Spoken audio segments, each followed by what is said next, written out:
La Casa de Papel, c'est la victoire de la stratégie sur la tactique. La victoire du soft power sur le hard power. Avec sa patte graphique intrigante, ses mises en scène réussies et ses effets visuels à vous couper le souffle, cette série rencontrera un immense succès auprès du public.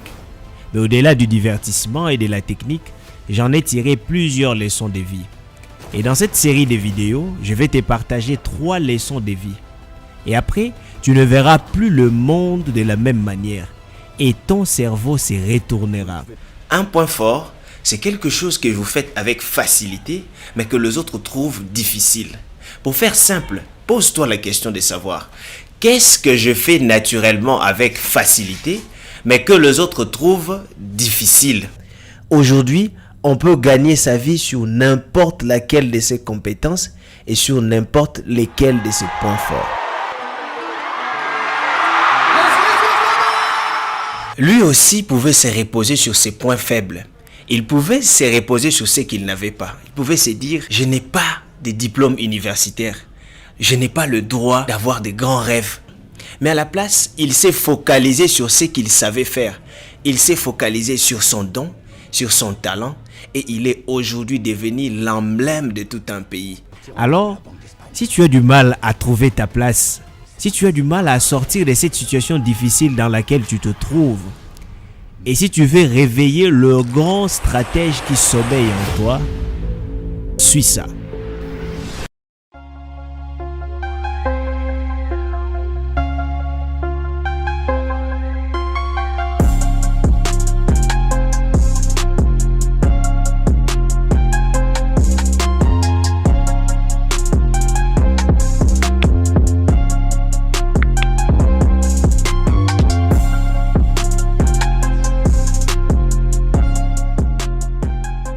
Tu penses que comme tu es un PVH, c'est-à-dire personne vivant avec handicap, que tu ne peux pas réussir dans ta vie, que tu n'as pas le droit au succès, que tu es programmé pour l'échec. Mais il y en a un qui a cru qu'on pouvait faire des grandes choses même en étant handicapé. On pouvait avoir un don, un talent, l'exploiter et gagner avec cela.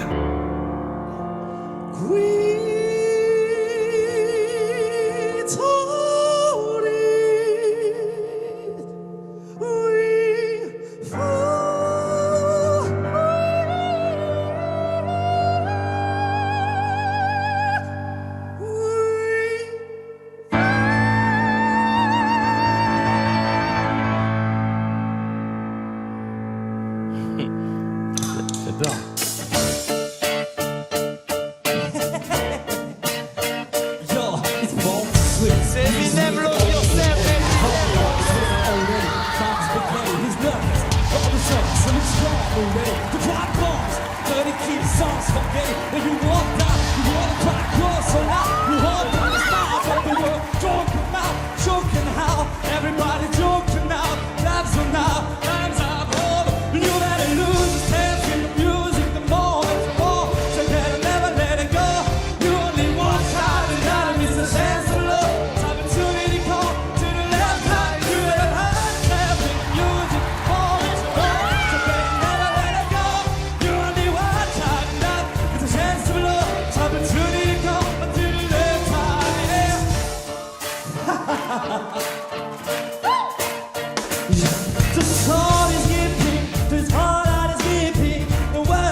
Mais il pouvait aussi se reposer sur ce qu'il n'avait pas.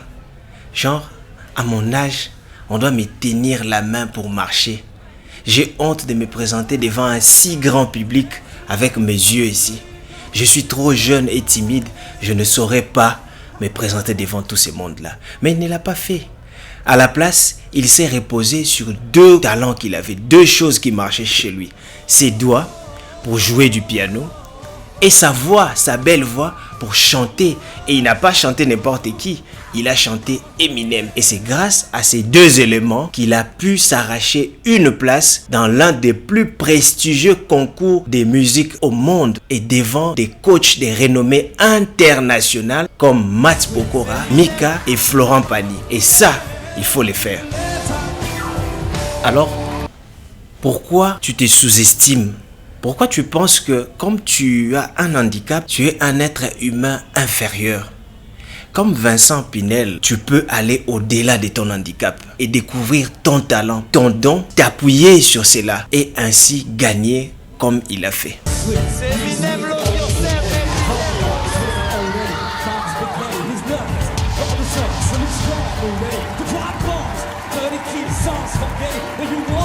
À m'entendre parler, tu as comme impression qu'il n'y a que l'humour, le théâtre, la musique et les sports qui peuvent donner du succès à quelqu'un et qui peuvent rendre riche. Bah non, on peut aussi gagner sa vie en ayant beaucoup de diplômes, en étant très intelligent et même en faisant des maths. En tout cas, il y en a un qui a cru en cela et aujourd'hui, c'est un homme extraordinaire. Es-tu une personne intelligente?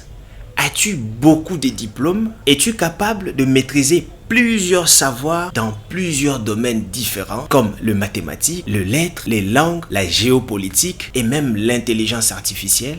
Bravo! Mais avoir le nombre de diplômés d'université au chômage, tu as du mal à croire que ça paye et qu'on peut gagner sa vie avec cela. Mais le monsieur que je vais te présenter maintenant va te prouver le contraire. Nous accueillons Idriss Aberkane. Bonsoir, Bonsoir. Idriss. Merci d'être avec nous. Vous êtes enseignant, chercheur à l'école polytechnique, docteur en neurosciences et vous avez écrit ce livre, Libérez votre cerveau. Écoutez, le premier sujet, c'est que notre cerveau, il est bridé en fait. On pourrait mieux l'utiliser. Alors, il y a le thème des est-ce qu'on n'utilise que 10% de nos cerveaux? Ça, c'est bidon. Ça, c'est faux.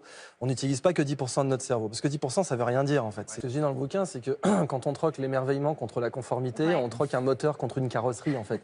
C'est ça le problème. C'est que je préfère largement un débutant avec de l'enthousiasme qu'un prix Nobel dépressif. Et le problème, c'est qu'à l'école, on va plutôt préférer le prix Nobel dépressif aux débutants enthousiastes. Et perdre son enthousiasme, c'est jamais une bonne chose. Beaucoup de gens pensent que quand on n'est plus enthousiaste, quand on n'est plus émerveillé, on est pro. Un pro, ça s'émerveille pas. C'est bidon, c'est faux, faut arrêter de penser comme ça. L'homme est un fruit, il y a 2 façons de faire de l'argent avec, le presser ou le planter. Si tu le presses, t'as un verre de jus d'orange, si tu le plantes, t'as un arbre. Choisis ton camp, camarade. Et en fait...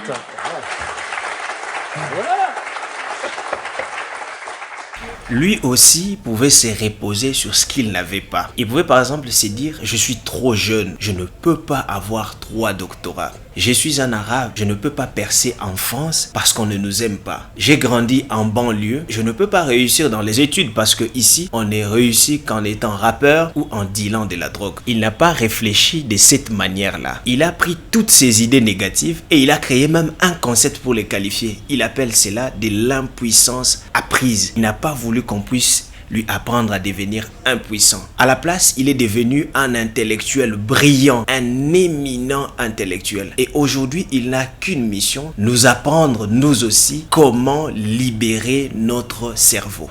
Et pourquoi toi, tu hésites? Penses-tu que c'est pour rien que Dieu t'a donné tous ces talents et ces dons-là? Regarde autour de toi, c'est déjà difficile pour un homme de maîtriser 2 domaines à la fois. Par exemple, maîtriser à la fois les mathématiques et les langues. Mais toi, tu en es capable. Tu penses que c'est pour rien que Dieu t'a donné tout ça? Non, comme Idriss Aberkane, exploite ses dons, exploite ses talents et essaie de les laisser remonter à la surface. C'est comme ça que tu deviendras un maître dans le domaine de la connaissance et que tu vas gagner ta vie. La Casa de Papel, c'est plus ou moins 10 personnes contre tout un pays, tout un gouvernement. Mais ces 10 personnes ont causé beaucoup de soucis au pays, beaucoup de soucis au gouvernement.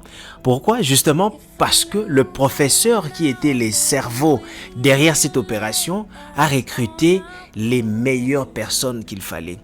Et après, le professeur a placé les hommes et les femmes des talents qu'il avait recrutés à l'endroit qu'il fallait. Qu'est-ce qui se serait par exemple passé si le professeur, qui était censé être le cerveau derrière l'opération, voulait laisser son bateau de commandant et entrer dans la banque parce que quelque chose ne s'est passé pas bien? Avec son tempérament hypersensible, devant une situation difficile, il aurait peut-être tellement tremblé qu'il allait tout jeter à l'eau.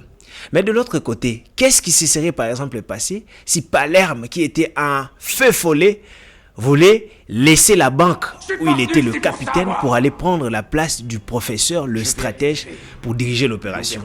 Dès que quelque chose allait mal se passer, il pouvait abandonner tout le monde et partir. Si tout s'est bien passé, c'est parce que le professeur a placé les hommes, comme nous venons de le dire, et les femmes qu'il fallait à la place qu'il fallait, et chacun a respecté sa place. Alors, c'est pareil que dans la vie réelle. Qu'est-ce qui se serait par exemple passé si Willem voulait laisser le monde du cinéma pour devenir musicien comme Fally Ipupa? Qu'est-ce qui se serait par exemple passé si Fally Ipupa laissait le monde de la musique pour devenir footballeur comme Didier Drogba?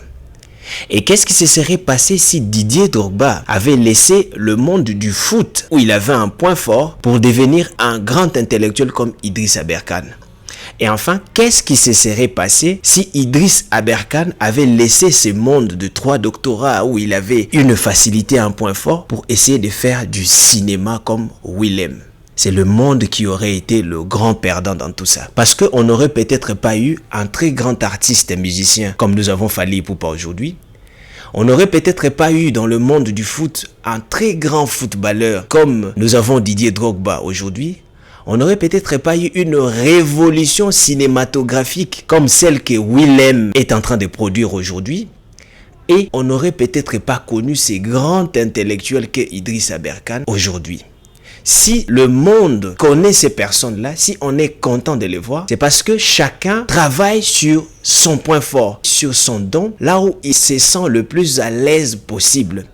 Et c'est en travaillant comme ça que le monde a à la fois un grand artiste, l'auteur d'une révolution cinématographique, une légende du football et un très grand intellectuel. Ainsi, chacun de nous a un talent, un don qu'il doit découvrir et qu'il doit explorer. Les exemples pris dans cette vidéo montrent que quand on suit cette voie avec diligence, on ne peut que gagner. Mais le talent seul ne suffira pas pour gagner. Il ne suffit pas de découvrir son talent pour devenir Willem, Fally Ipupa, Drogba ou Idriss Aberkane. Il y a d'autres ingrédients qu'il faut ajouter au talent pour gagner et devenir un monument comme ces gens-là. Entre autres, il faut avoir une bonne stratégie. Et dans la stratégie, on doit avoir un plan qui fonctionne. On doit se former. Et puis, il y a d'autres ingrédients.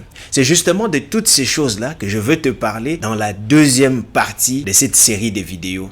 C'est-à-dire dans la prochaine vidéo. Alors si tu ne veux pas rater cette deuxième partie-là, abonne-toi à la chaîne et puis active la cloche des notifications pour que tu sois informé quand la vidéo sera mise en ligne. Mais si tu as aimé, like la vidéo, lâche-nous un gros pouce bleu au fait en l'air et puis partage cette vidéo avec les autres pour que les autres aussi puissent profiter de ce que tu as eu.